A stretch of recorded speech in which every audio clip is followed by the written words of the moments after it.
So I just played Lego Avengers, and it's awesome, but which storyline does it follow?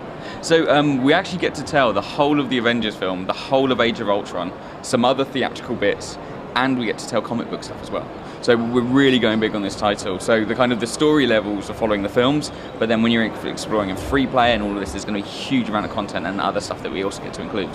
Yeah, because it's like for the fans, but the comic book fans, because there are a lot of characters in it. Yeah, very much so. We know that there's kind of huge fans. There's huge fans of the films, but then the comic books have been going for so long. We know there's massive fans out there. So we wanted to make sure that we were catering for as many of these people as we can. We actually have over 100 new characters, and so what that means is 100 characters you've never played with in a Lego game. And that's great for us. It means that we get to really kind of go to town, show some of the characters, especially the really obscure characters that some people may not know. But then we also get to be relevant with new characters that are currently in Marvel comic arcs, and also some classic stuff as well. So. Okay, that's awesome. So there are these new features in the game. I saw more freedom with the co-op. You can play with 2 players. Is there more freedom now, or? Yeah, so we always make sure that our LEGO titles are 2-player co-op. We want people to be able to play together. But then we knew that we wanted to kind of do new things with this combat systems. We wanted people to be able to explore, to see new areas, and do things they haven't been able to do in the past. So we actually have things like there's special moves you can do, where you can go up and take down enemies. But you can also take 2 Avengers and do team-up moves. So you'll take Black Widow and Iron Man, and then they'll do some team-up move where they're kind of doing this kind of strange dance, shooting guns and repulsor blasts going everywhere, kind of destroying loads of enemies. Yeah. And we wanted that ability so that people who are really kind of good at these games will be able to trigger these moves. Younger gamers will kind of stumble across them as kind of just a feature that they found.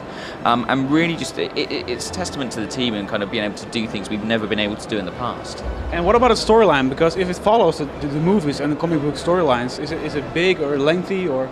Oh yeah, it's absolutely massive title. It's probably one of the biggest games we've ever made.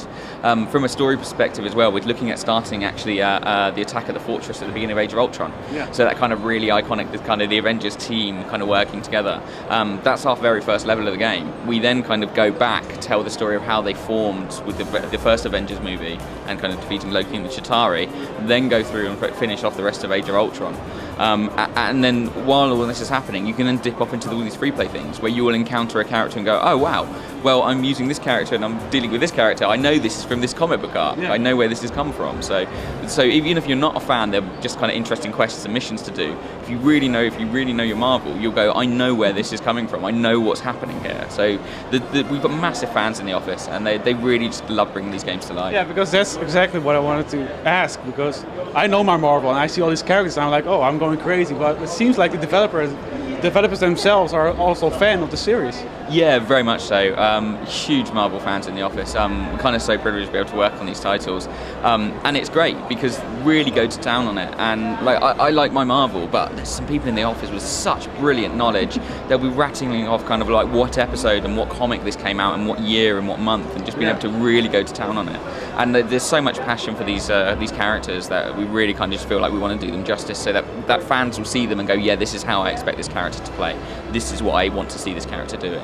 So. Okay, great. When's coming out? We're actually released the release date today. It's going to be January 29th in Europe, the 26th in the US. So yeah, late January release. Thanks a lot. I'm going to play it. Lego Marvel Avengers.